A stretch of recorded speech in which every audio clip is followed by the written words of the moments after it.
ये बनाया हुआ है, अगर आप शादी के लिए रेंट पे देते हैं तो ये सेटअप है उसके लिए।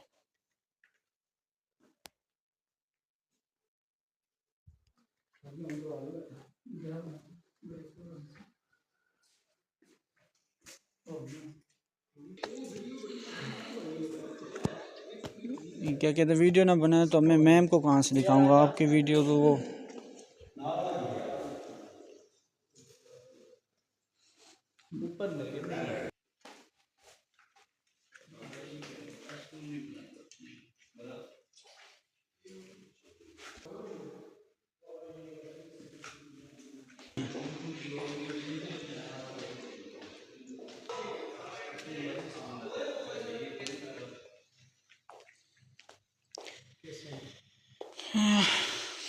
ठीक है। बस जैसे वीडियो में नजर आते हैं ऐसी चीज़ वो नहीं है। ये डाइनिंग एरिया इसका खाली है।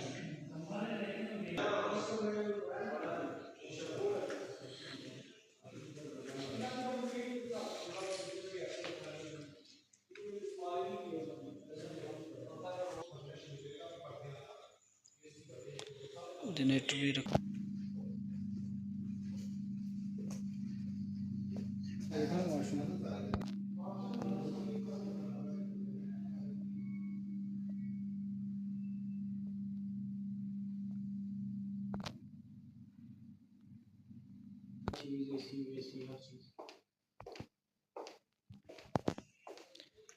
इसको क्या बैठा हूँ, सेटिंग बंदा करता है ना।